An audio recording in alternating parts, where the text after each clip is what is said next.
People, I bet everyone is losing their minds over this. First they thought Logan is facing Punk for the world title, and then he joined the Vision. The wrestling community is in shambles. I am angry. Logan did not earn this opportunity. Lerv, it's defeat time. It shouldn't be Logan. It should be Takeshi. Pre-eventful episode of Raw. New member of the Vision, CM Punk with the world title. Also Rey came back and hit Dominik with the You're not the king of the luchadores. You spoiled prick. I wasted all this money for that PSP. Not Booyaka. There's a lot to talk about, so welcome to greatness of Raw. The show kicks off with CM Punk. We got the victory lap. If you know, you know. It's clobbering time. He thanks AJ Lee, the fans, and Jey Uso for helping him reach his goals. Jey truly is main event material. The crowd starts chanting, "You deserve it," which he responded with, "We'll get to that. We'll get to the difference between you deserve it and you earned it." Like I've said, this is AJ's line. Styles, not the other one. This title is validation after years of being a king without a crown. He vows to be a fighting champion, calling out names like Braun Breaker, Bronson Reed, AJ Styles, Finn Balor, Sheamus, and even John Cena declaring the champ is here. Which unfortunately is probably not gonna happen, but since we still have 4 John Cena appearances, a world title match on a random episode of Raw, I would be down for that.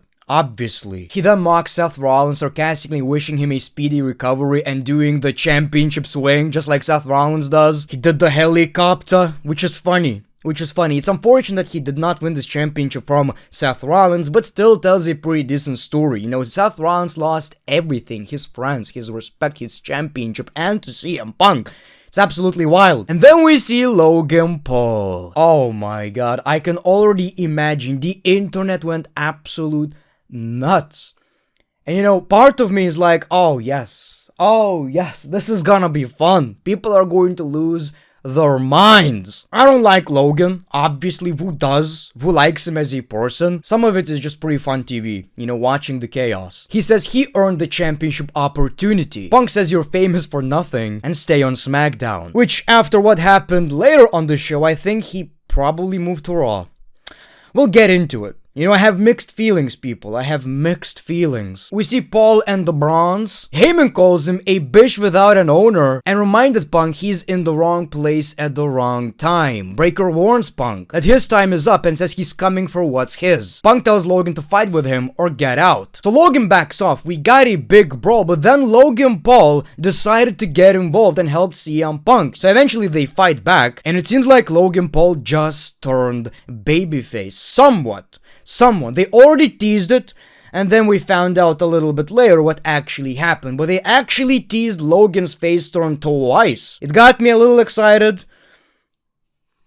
And then we got what we got. Which still, mixed feelings. We'll get into it. People, it's been fun seeing CM Punk with the World Heavyweight Championship. I like the payoff. Sure, I wanted more. I do appreciate the payoff. Then we got Nikki Bella and Stephanie Vaquer versus Roxanne Perez and Raquel Rodriguez. So, you know, this rivalry is going on for whatever reason. Bella gets pinned again. So obviously Roxanne and Raquel won. I don't know what this is leading to. Seems like a possible Nikki Bella heel turn. That probably should be the payoff. And people, I feel like they're kind of wasting Stephanie Vaquer's style reign. It's not that interesting. It's not that deep. Y'all know what I'm about to say. Smells like filler. CM Punk runs into Jey Uso backstage. Jey says he saw what went down earlier and something in his heart is telling him to help Punk out. Punk asks, "Can I trust you? Am I talking to main event Jey Uso or Lil Roman?" You can't gain friends like that, Punk. You can't just keep saying shit like this. "Yes, sir, okay, I understand. I respect you so much, but am I talking to main event, the greatest of all time Jey Uso or Roman's bitch?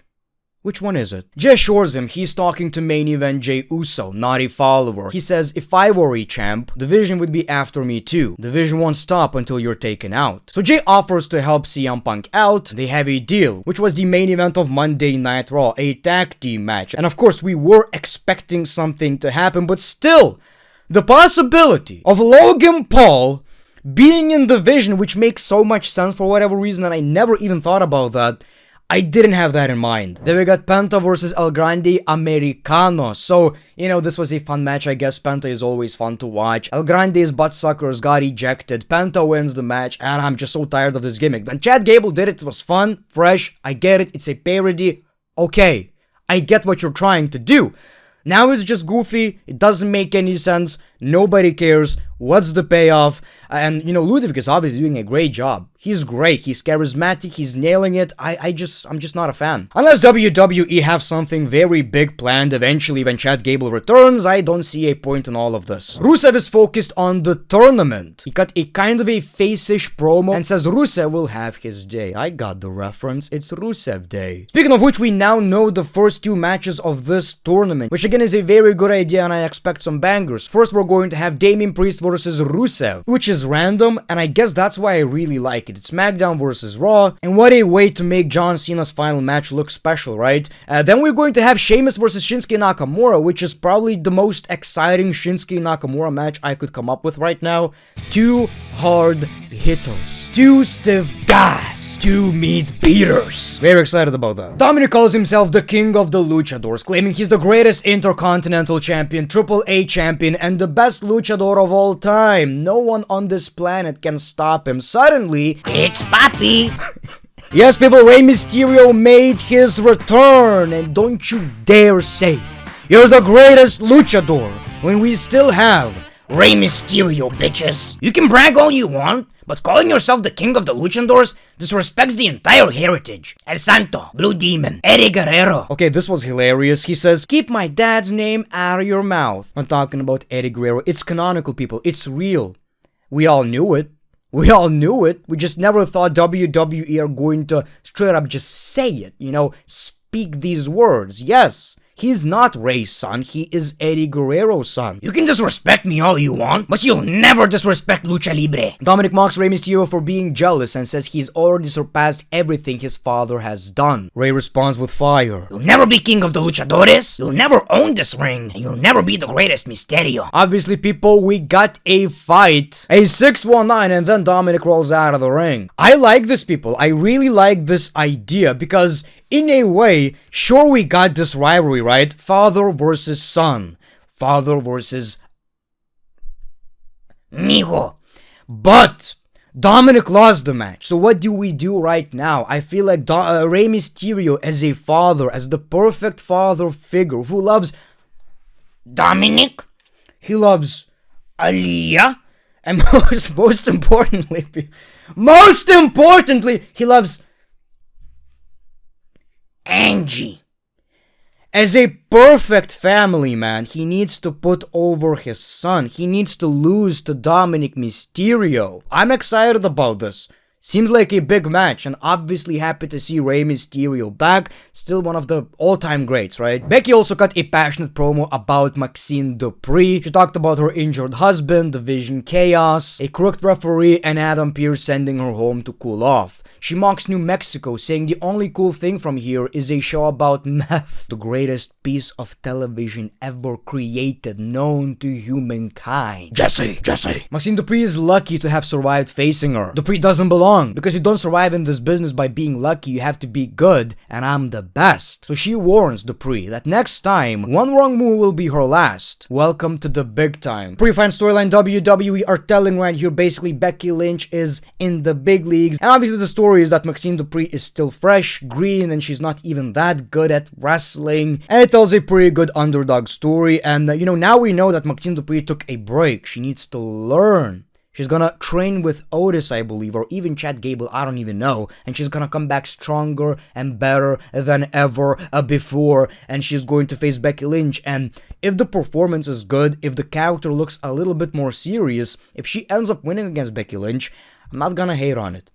I'm not gonna hate on it, people. We got Bayley and Lara Valkyria versus the Kabuki Warriors, which was another good match on the show, obviously with the talent involved. Now, Kabuki's won the match. We got Alexa Charlotte with the save. Alexa and Charlotte. We don't have a character named Alexa Charlotte, which actually sounds pretty good. Sounds pretty good. Again, the women's tag team division is looking better than ever before. Since we have Survivor Series War Games, I hope WWE can come up with a concept where we have all of these teams in the same match, but it's not one of these matches which I hate. I absolutely fucking hate. When they have a triple threat tag team match, but only 2 people are in the ring. I hate that concept. So hopefully WWE can come up with something interesting. Maybe just lock these 3 teams in a cage, in a War Games cage. I don't know what you call this match. Just do it. 2 rings.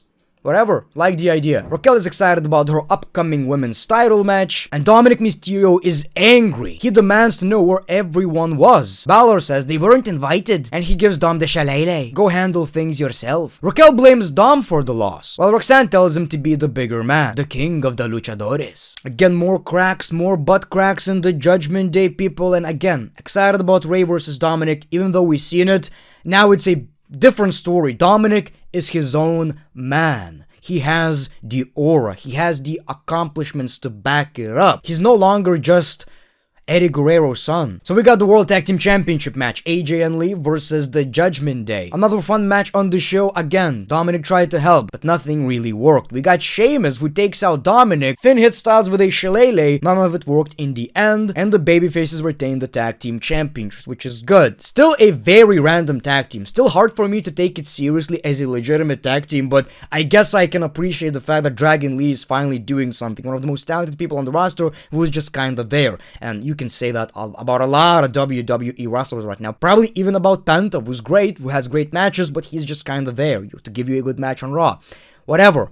So people, it seems like Sheamus might be focusing on the Intercontinental Championship too, which is something I'm very, very excited about. Now, obviously, he's going to be in the tournament against Shinsuke Nakamura, where I believe Dominik could actually interfere. The only problem is Shinsuke Nakamura is a babyface too. So we'll see what happens.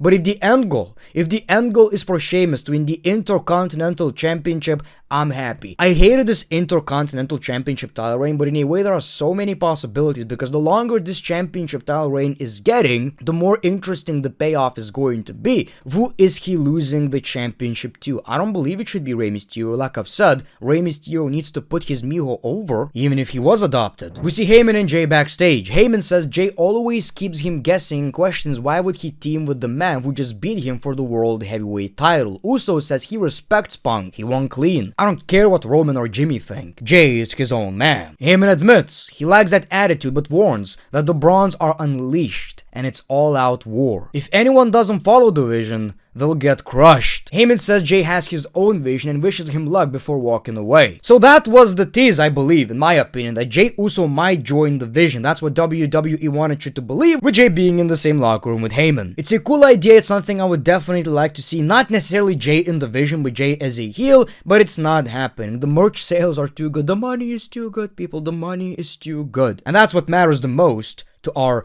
beloved TKO. Now we got JM Punk versus the Brawns, and that was pretty exciting. And obviously in everyone's mind was, where's Logan Paul? What is he going to do? I was kind of hoping that Logan Paul is going to be on the babyface side, but then somebody else joins the Vision, and obviously the Vision still stand tall. They're obviously building war games, I believe. So the match was fun. JM Punk didn't necessarily have issues working together. A lot of chaos, and of course they got counted out, so nobody won. Thank you. Jey Uso got taken out. Logan Paul comes out. Oh my god, this is so weird seeing him as a babyface. By the way, got a huge pop because he helped Punk. You know, that's how easy it is to change the perception. So everybody's thinking Logan just turned face. By the way, why do you need the brass knuckles when you already have a metal in your fist? Somebody explain that to me. Somebody explain me this double condom theory. And then he just strikes Punk in the head. Of course, the Vision are shocked. Logan shows his weapon and gives it to Heyman, which is basically a sign that I'm with you. Here's my biggest advantage, something I can strike you with right now, you fucking walrus. And I'm giving it to you. I'm with you. I'm all yours. Use me, abuse me. If Logan Paul is not part of the Vision, he's definitely part of the War Games match. So let's talk about it. Yes, in the end, it would have been cool, you know, to see Logan Paul as a babyface, to see the reaction, to hear what the people are now saying, you know? But at the same time, it wouldn't make a lot of sense. Obviously, he's a born heel. He should be a heel. And in a way, look, him in the Vision, it makes sense. He's the future of the WWE, whether we like it or not. He fits in really well, but my worry is, people, I was really expecting Austin Theory with all these rumors that WWE still want to use him in the Vision. The issue is right now, it seems like the same thing that happened with Karrion Kross and Aleister Black happened right here, where WWE didn't have Karrion anymore, so they replaced him with Aleister Black. it is the same gimmick. When you look at Austin Theory and Logan Paul, it is a very similar gimmick. They're very similar guys. Two cocky, handsome dudes, young, probably around the same age. I don't know if WWE are going to add Austin Theory to this faction anymore. I hope so. Kinda losing hope. So when we look at War Games, people, now we need 2 more members. We have the Bronze, Logan Paul, and Lesnar probably. Who else? Who else is joining War Games? It's probably going to be maybe Drew McIntyre and Cody is going to be on the other side. I hope it's something more. I hope the entire War Games match when it comes to the Vision side is going to be made up only with the Vision. Even though Brock Lesnar is not going to be the official member, I get it. He's still, a client of Paul Heyman's. So Logan Paul joining in a way made me excited. In a way, pissed me off. It also made me realize how much sense it makes. But how do you feel? How do you feel, people? Let me know in the comments below. Thank you so much for watching this video. Pretty fine episode of Raw, the Great One. Peace, love, and hugs. It's been a pleasure.